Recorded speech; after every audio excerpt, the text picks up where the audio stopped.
Hare Krishna, my dear devotees. Welcome back to the daily readings of Srila Prabhupada's books, right here in the Haven. That's in Hythe, Kent, southeast England, just a stone's throw from the English Channel. Nice location, being made even nicer by vibrating the transcendental Shabda Brahman of the Bhaktivedanta purports and translation to the Śrīmad-Bhāgavatam. Śrīmad-Bhāgavatam. Okay, we'll start right off. We're a little late tonight. Śrīmad-Bhāgavatam Mahima Stotram from Sri Krishna Lila Stava by Srila Sanatana Goswami. Glorifies the Śrīmad-Bhāgavatam so beautifully. Goes like this.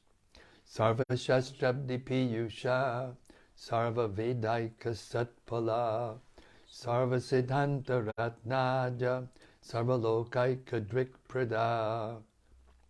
O nectar from the ocean of all scriptures, singular fruit of all the Vedas, rich mine of the precious gems of all conclusive truths, you are the only giver of sight to all the worlds. Sarva Bhagavata Purāṇa Śrīmad-Bhāgavata Prabho Kali Dvandoditaditya Shri Krishna Parivartita. O life air of all the Supreme Lord's devotees, O Master Śrīmad-Bhāgavatam, you are the sun risen in the darkness of Kali. You are the exact image of Shri Krishna. Paramananda Pataya Prema Varshakshadayate Sarvada Sarvasevyaya Shri Krishnaya Namostume. I bow down to you, who is supremely blissful to read.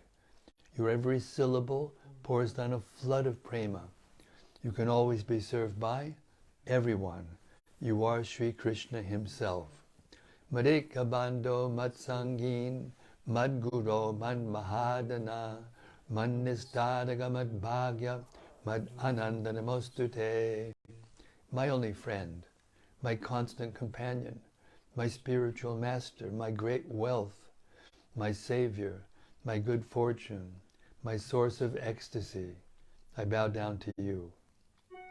Asadu Saduta Dayin Adini Chochatakara Hanamunchakadachin Mam Premna Ritkanta Yokspura.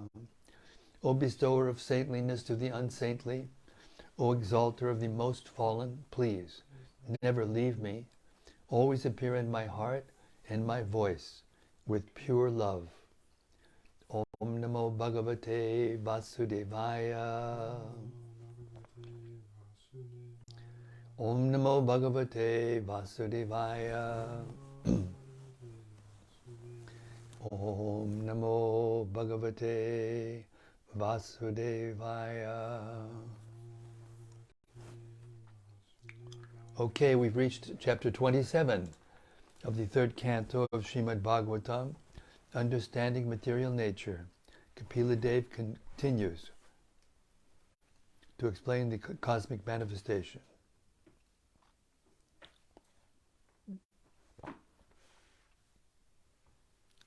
And the principles of pure devotional service. For his income, a devotee should be satisfied with what he earns without great difficulty. He should not eat more than what is necessary. He should live in a secluded place and always be thoughtful, peaceful, friendly, compassionate, and self-realized. Purport. Everyone who has accepted a material body must maintain the necessities of the body by acting or earning some livelihood. A devotee should only work for such income as is absolutely necessary. He should be satisfied always with such income and should not endeavor to earn more and more simply to accumulate the unnecessary. A person in the conditioned state who has no money is always found working very hard to earn some with the object of lording it over material nature. Kapila Dev instructs that we should not endeavor hard for things which may come automatically, without extraneous labor. The exact word used in this connection, yadrichchaya, means that every living entity has a predestined happiness and distress in his present body. This is called the law of karma. It is not possible that simply by endeavors to accumulate more money, a person will be able to do so. Otherwise, almost everyone would be on the same level of wealth. In reality, everyone is earning and acquiring according to his predestined karma. According to the Bhāgavatam conclusion, we are sometimes faced with dangerous or miserable conditions without endeavoring for them, and similarly, we may have prosperous conditions without endeavoring for them. We are advised to let these things come as predestined. We should engage our valuable time in prosecuting Krishna consciousness. In other words, one should be satisfied by his natural condition. If by the predestination one is put into a certain condition of life which is not very prosperous in comparison to another's position, one should not be disturbed. He should simply try to utilize his valuable time to advance in Krishna consciousness. Advancement in Krishna consciousness does not depend on any material, prosperous, or distressed condition. It is free from the conditions imposed by material life. A very poor man can execute Krishna consciousness as effectively as a very rich man. One should therefore be very satisfied with his position as offered by the Lord. Another word here is mitabuk. This means that one should eat only as much as necessary to maintain the body and soul together. One should not be gluttonous to satisfy the tongue. Grains, fruits, milk, and similar foods are allotted for human consumption. One should not be excessively eager to satisfy the tongue and eat that which is not meant for humanity. Particularly, a devotee should eat only prasad, or food which is offered to the personality of Godhead. His position is to accept the remnants of those foodstuffs. Innocent foods like grains, vegetables, fruits, flowers, and milk preparations are offered to the Lord, and therefore there is no scope for offering foods which are in the modes of passion and ignorance. A devotee should not be greedy. It is also recommended that the devotee should be muni, or thoughtful. He should always think of Krishna and how to render better service to the Supreme Personality of Godhead. That should be his only anxiety. As a materialist is always thoughtful about improving his material condition, a devotee's thoughts should always be engaged in improving his condition in Krishna consciousness. Therefore, he should be a muni. The next item recommended is that a devotee should live in a secluded place. Generally, a common man is interested in pounds, shillings, and pence, or materialistic advancement in life, which is unnecessary for a devotee. A devotee should select a place of residence where everyone is interested in devotional service. Generally, therefore, a devotee goes to a sacred place of pilgrimage, where devotees live. It is recommended that he lives in a place where there's no large number of ordinary men.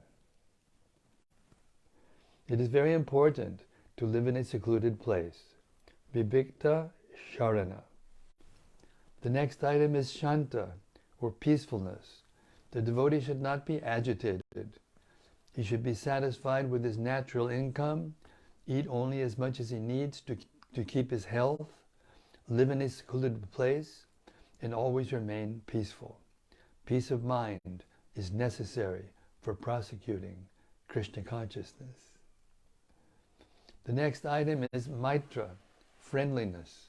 A devotee should be friendly to everyone, but his intimate friendship should be with devotees only. With others he should be official.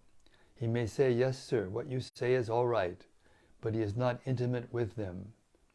A devotee should, however, have compassion for persons who are innocent, who are neither atheistic nor very much advanced in spiritual realization.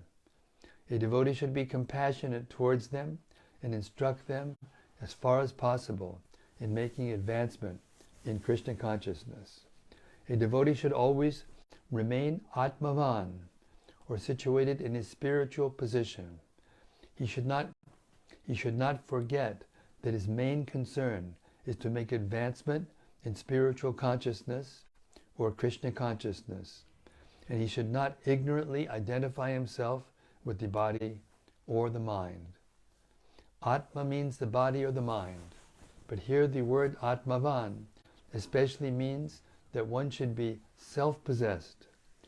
He should always remain in the pure consciousness that he is spirit soul and not the material body or the mind.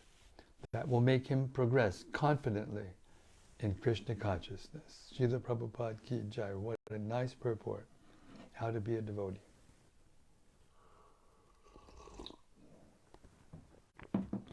Text 9. One's seeing power should be increased through knowledge of spirit and matter, and one should not unnecessarily identify himself with the body and thus become attracted by bodily relationships. Purport.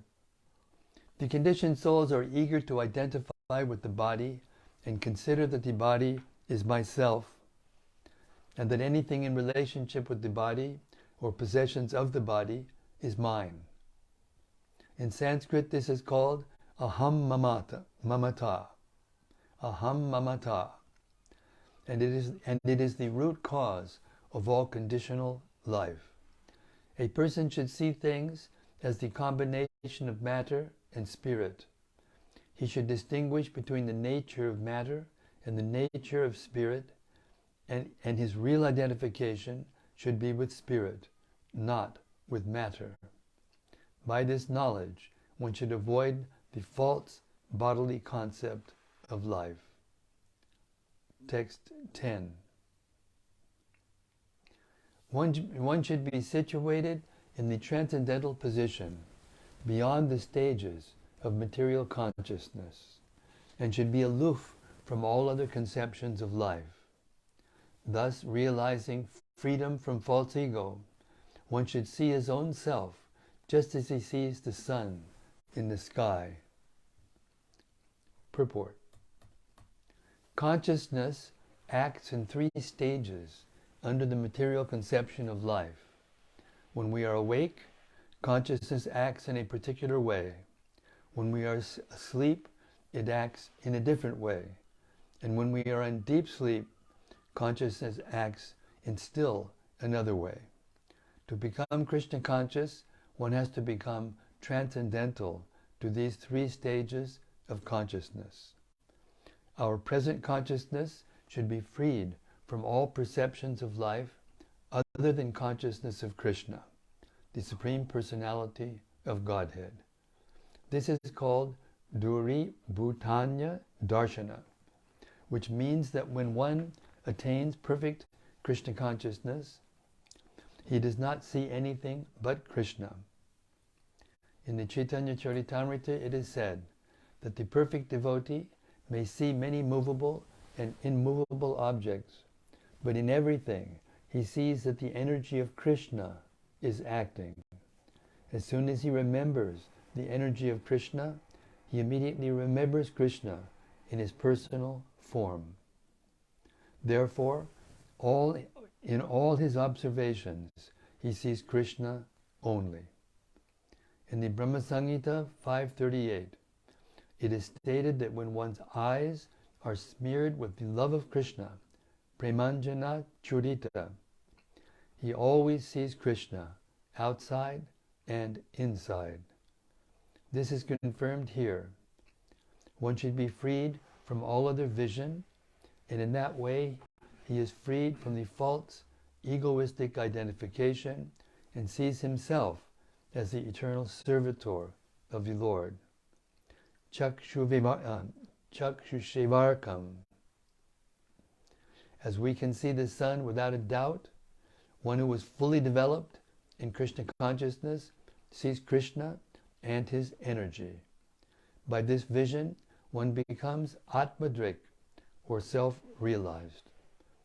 When the false ego of identifying the body with the self is removed, actual vision of life is perceivable. The senses, therefore, become purified. One does not have to stop the activities of the senses, but the false ego of identifying with the body has to be removed. Then the senses automatically become purified, and with purified senses, one can actually discharge devotional service. Text 11. A liberated soul realizes the absolute personality of Godhead, who is transcendental and who is manifest as a reflection even in the false ego. He is the support of the material cause, and he enters into everything. He is absolute, one without a second, and he is the eyes of the illusory energy. Purport. A pure devotee can see the presence of the Supreme Personality of Godhead in everything materially manifested.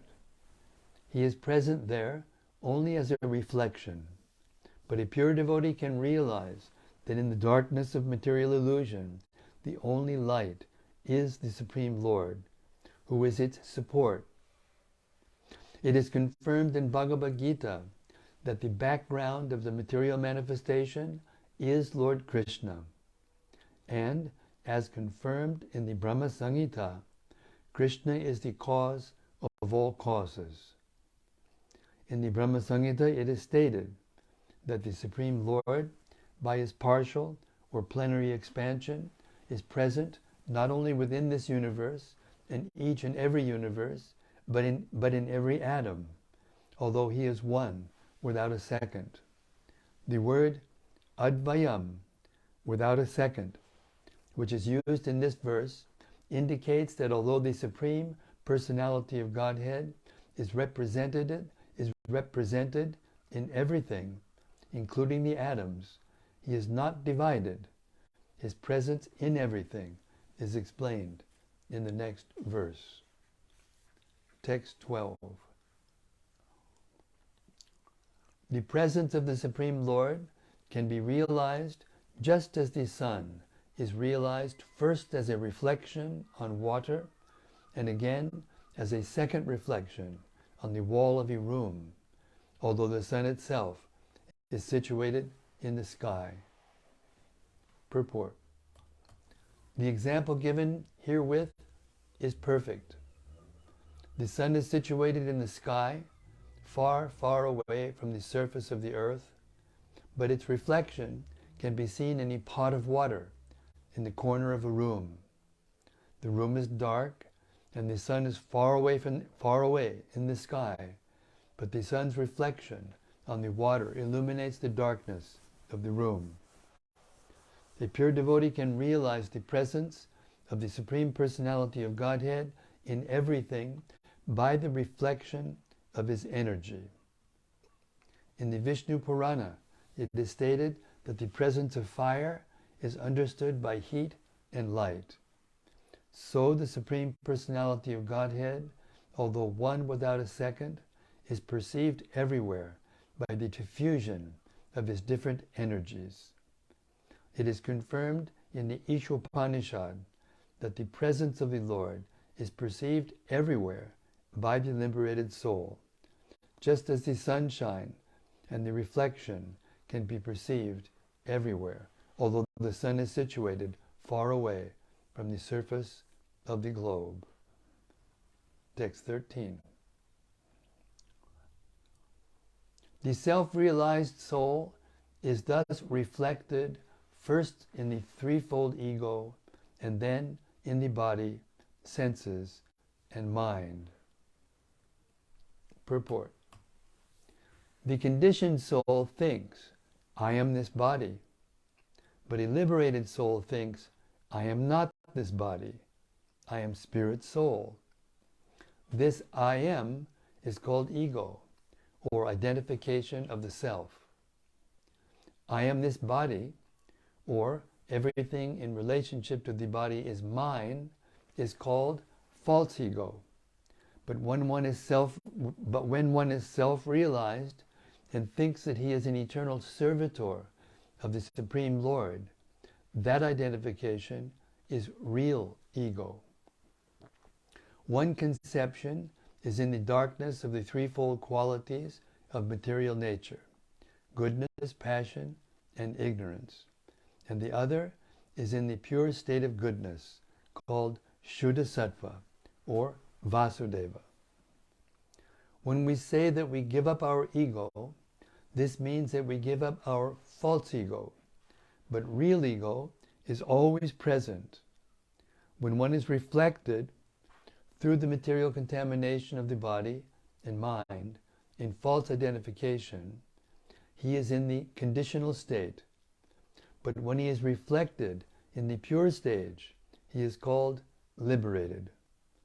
The identification of oneself with one's material possessions is in the conditional state. In the conditional stage, must be purified, and one must identify himself in relationship with the Supreme Lord. In the conditioned state, one accepts everything as an object of sense gratification. And in the liberated state, one accepts everything for the service of the Supreme Lord. Krishna consciousness, devotional service, is the actual liberated stage of a living entity. Otherwise, both accepting and rejecting on the material platform, or in voidness, or impersonalism, are imperfect conditions for the pure soul. By the understanding of the pure soul, called Satya Drik, one can see everything as a reflection of the Supreme Personality of Godhead. A concrete example can be given in this connection. A conditioned soul sees a very beautiful rose, and he thinks that the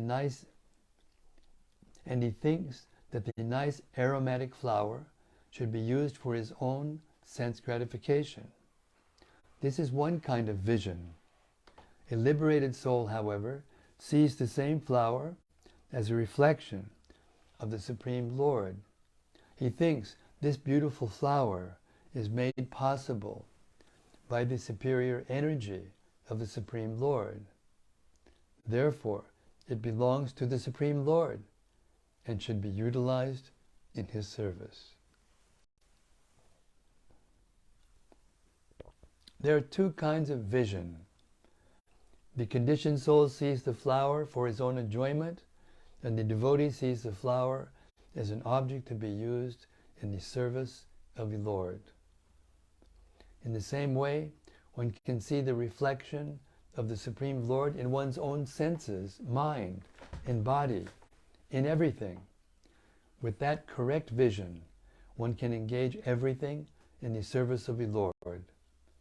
It is stated in the Bhakti Rasamrita Sindhu that one who has engaged everything, his vital energy, his wealth, his intelligence, and his words, in the service of the Lord, or who desires to engage all these in the service of the Lord, no matter how he is situated, is to be considered a liberated soul, or Satya Drik.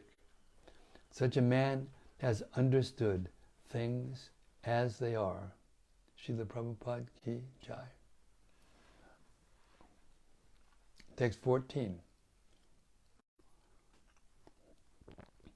Although a devotee appears to be merged in the five material elements, the objects of material enjoyment, the material senses, and material mind and intelligence, he is understood to be awake and to be freed from the false ego.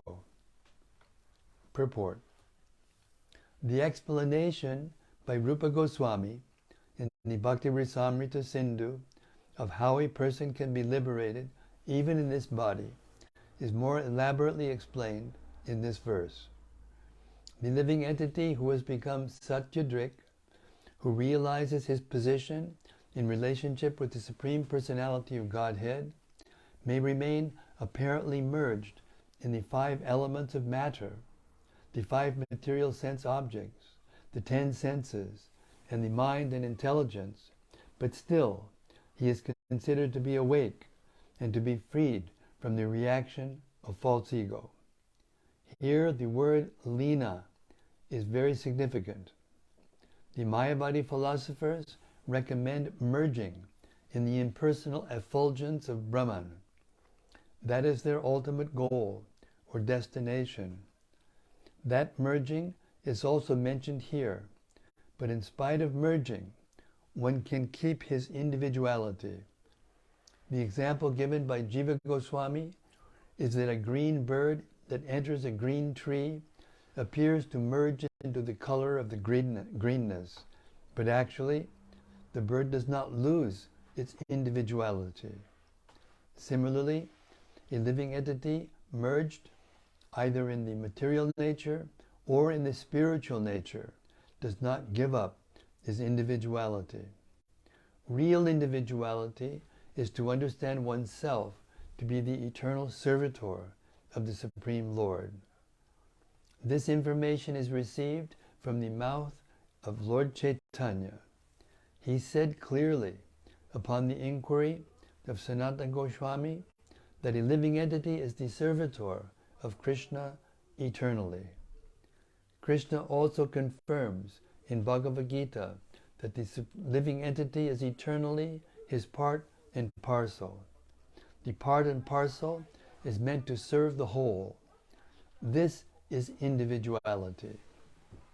It is so even in this material existence, when the living entity apparently merges in matter.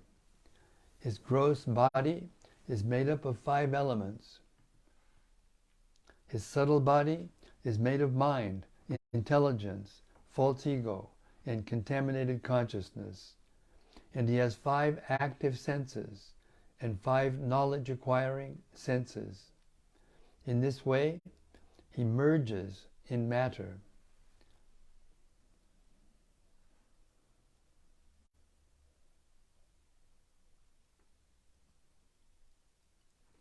But even while merged in the 24 elements of matter, he can keep his individuality as the eternal servitor of the Lord, either in the spiritual nature or in the material nature.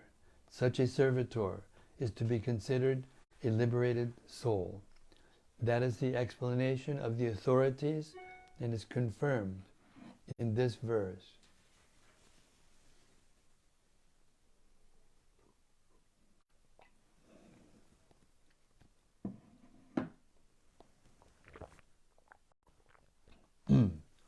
Text 15.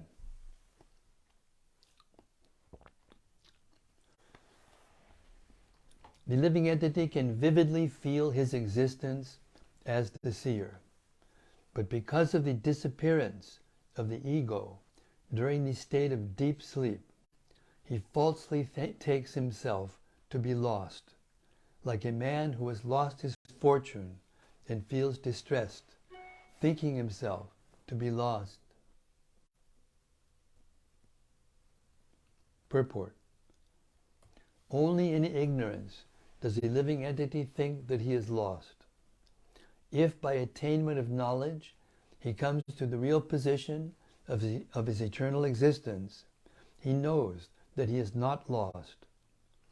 An appropriate example is mentioned herein, Nashta Vita Ivatura.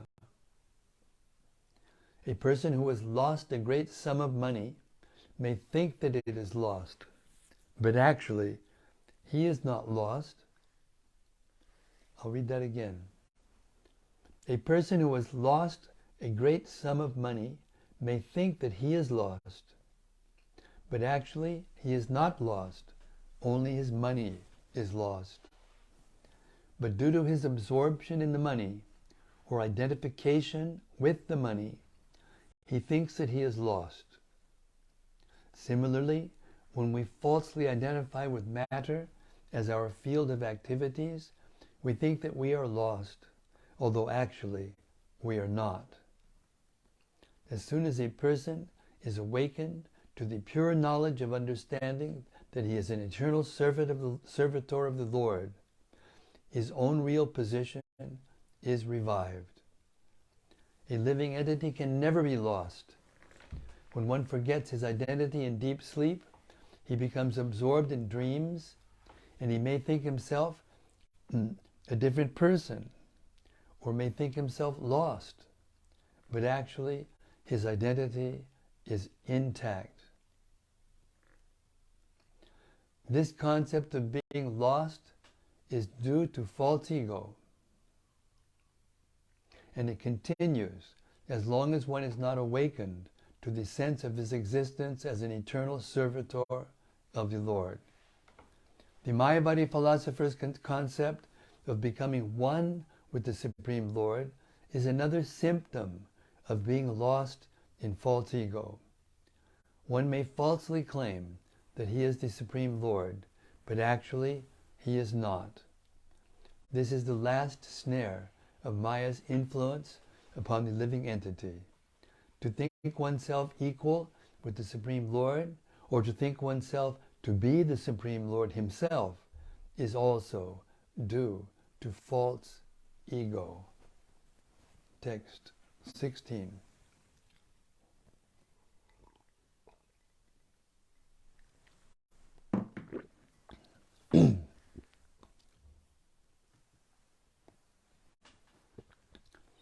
When by mature understanding one can realize his individuality, then the situation he accepts under false ego becomes manifest to him.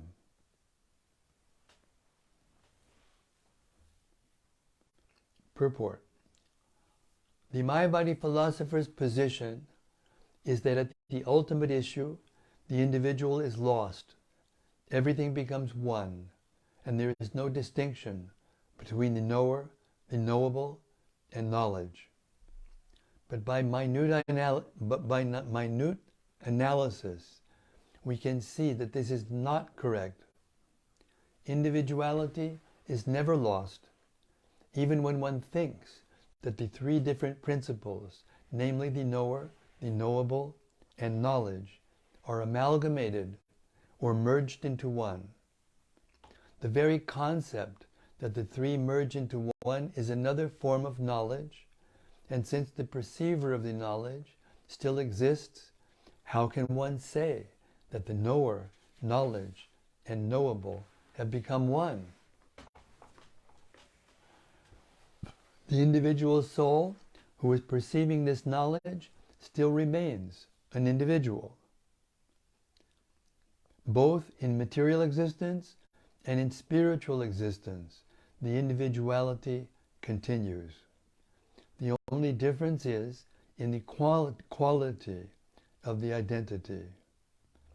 In the material identity, the false ego acts, and because of false identification, one takes things to be different from what they actually are.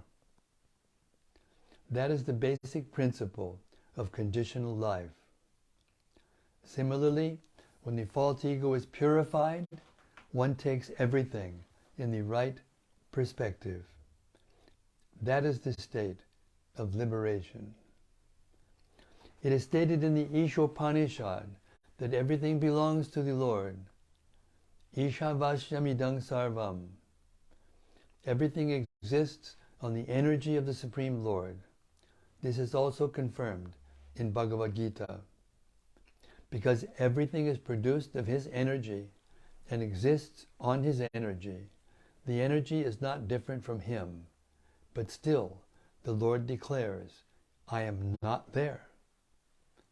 When one clearly understands one's constitutional position, everything becomes manifest. False egoistic acceptance of things conditions one.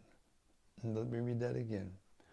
False, egoistic acceptance of things conditions one, whereas acceptance of things as they are makes one liberated. The example given in the previous verse is applicable here. Due to absorption of one's identity in his money, when the money is lost, he thinks that he is also lost. But actually, he is not identical with the money, nor does the money belong to him. When the actual situation is revealed, we understand that the money does not belong to any individual person or living entity, nor is it produced by man. Ultimately, the money is the property of the Supreme Lord, and there is no question of its being lost. But as long as one falsely thinks, I am the enjoyer, or I am the Lord, this concept of life continues, and one remains conditioned. As soon as this false ego is eliminated, one is liberated. As confirmed in the Bhāgavatam, situated in one's real constitutional position is called mukti, or liberation. And that brings us almost to 8 o'clock. Just a couple of minutes short of 8 o'clock. Okay, we'll stop here. Believe it or not, it's almost 8 o'clock. Phew. We'll start tomorrow at text 17. And in the meantime, tonight we'll wait for the reflections from the assembled sages.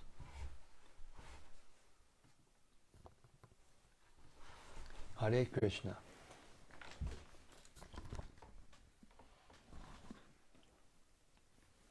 Hare Krishna. Okay, first is from Rati Manjari. Hare Krishna, Rati. She says, Jai Guru Maharaj. Jai, Haribo.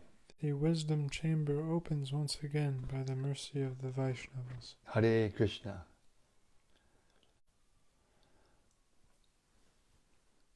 And from Bhakta Christopher. Yes, Bhakta Christopher.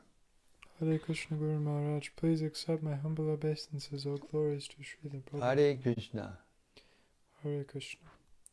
It is incredible how the association of pure devotees is like having a fog lifted from the mind and soul. Suddenly the true purpose of life is revealed. This section reminds me of a meditation I like that goes, I am not this body. I am also not this mind. Also, how can one identify the false ego and separate it from our true constitution as servants of the servant of the Lord? By knowledge. By knowledge. We get knowledge through hearing. All knowledge is received by hearing from someone who knows. So you get free from this false ego, and you can see it for yourself by constantly hearing the truth and learning to apply it to yourself. It sounds simple. It's not so easy, but it is not. It's also not complicated. It's very simple. The more we think we are the body, the more complicated it becomes. The more we fix our minds on the fact that we are servants of Krishna, and therefore see all the things that we have and arrange them in a way to please the Lord by making the Lord's more beautiful. The more we realize that we are servants of the Lord. We are servants. What is the difficulty to to see that. Everyone is serving. Who's not serving? Can you bring anyone, any living being practically, forward who is not rendering some kind of service? Even the birds that can become obnoxious, they're eating the insects that would be normally more disturbing to the human being. They're rendering service. Similarly, every living being is rendering service to another living being. So that's the reality. This is not some artificial imposition on the mind. It's reality. It's what's actually happening in front of your eyes. But just like a person who has no knowledge of electronics may not be able to understand when there's something wrong with an electronic device, and when something goes wrong with it, he has to take it to an expert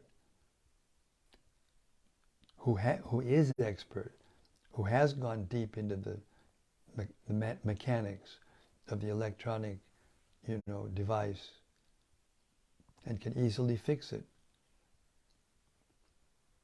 So similarly, we have to become so familiar with this knowledge that we see it, the knowledge everywhere we look.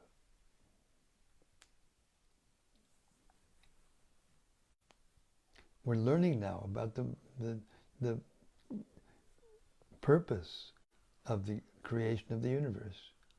And now we're learning how a person becomes free from the influence of that material energy and is able to see oneself as a servant of Krishna. How do you do that? By serving. And if you fall from that position, what is the rectification? To serve.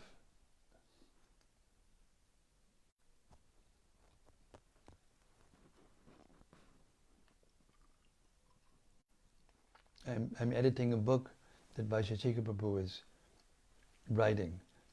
He's named it The Four Questions, but he's thinking about brainstorming another title. So we'll try to do that later. But the book is very interesting because it teaches us to ask ourselves different questions. When we get into some kind of difficulty, or there's some obstacle, or some reversal in life, if we ask ourselves the question, what is the lesson? What lesson can I learn from this? Then just asking that question promotes inside ourselves a process of enlightenment. It's the soul's inquiry to the supersoul that gives real knowledge.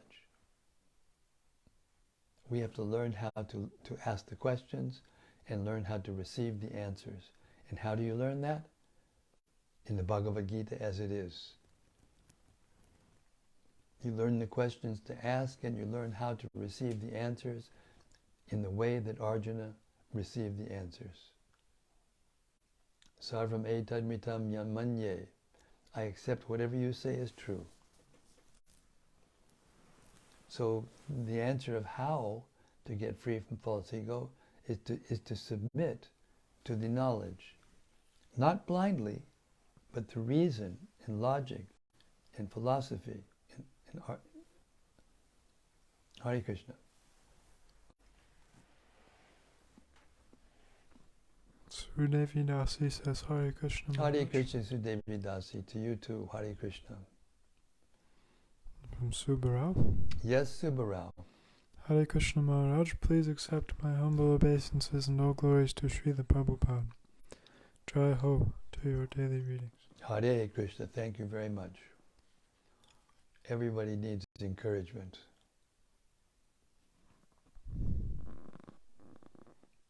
And Christopher says, thank you. A wonderful answer as always. Hare Krishna, thank you. And from Anandamurti Devi Dasi. Yes, Anandamurti.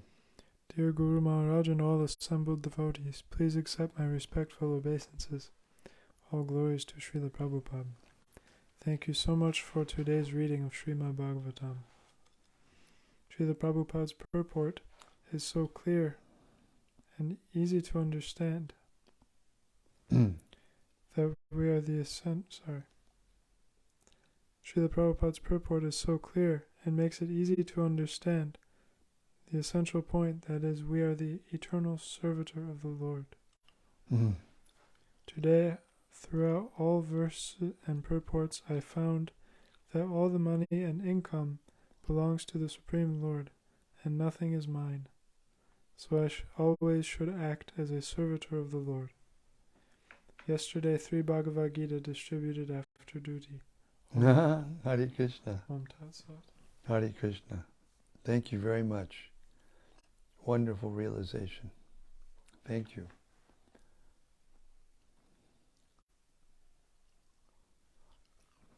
Christian consciousness is so simple, it's easy to miss it. And therefore Srila Prabhupada drills us with these thoughts again and again.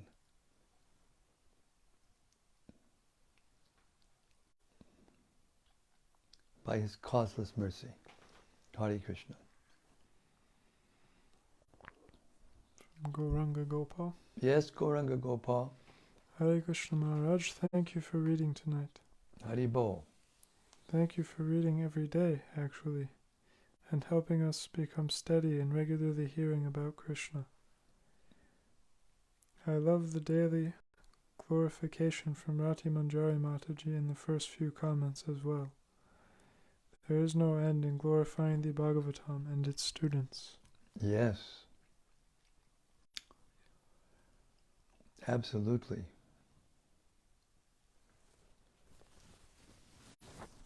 From Daitari Hari. Yes, Daitari Hari. Hare Krishna Maharaj, thanks for tonight's reading. We often hear that famous analogy from Prabhupada, and we heard it again tonight of heat and light emanating from the sun, being non-different from the sun, because they are energies of the sun, but that they are at the same time not the sun. It's a brilliant preliminary example that Prabhupada gives us to understand through the greatest example within our experience, namely the sun, how the Lord is represented through his various energies that come from him. It seems to require a high level of clear, purified spiritual intelligence to really actually have a proper understanding of how to properly discriminate between the Lord's different energies and how they are factually acting. There is a nice statement from Prabhupada at the end. Quote, when one's senses are purified, one sees things in their right perspective. That is the state of liberation. Unquote. I really wish I could hear this knowledge much clearer. Thanks for giving us the opportunity to hear this knowledge from you every evening. I pray one day I can hear it properly. Practice makes perfect. And I think you're doing really well at it. Hare Krishna. Thank you.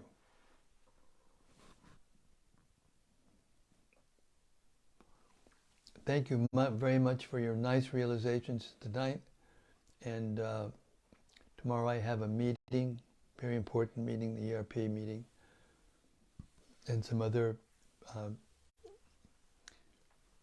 we'll have visitors tomorrow. Dial Nitai and Radhananda are staying near Folkestone, near the Atma Lounge, and they'll be coming over tomorrow for association and for dinner and for the reading. So we look forward to seeing you. If you happen to be watching now, I think they probably are. We look forward to seeing you. Śrīmad-Bhāgavatam ki jai. Sama Beda Bhakta-vrinda ki jai. Gaur Premanandi Hari Hari Bol. See you tomorrow night, same time, same place, same topic, as Kapila Dev elaborates on what is the process of devotional service. How does a devotee think, feel, and will in service to the Lord? See you tomorrow night. Hare Krishna.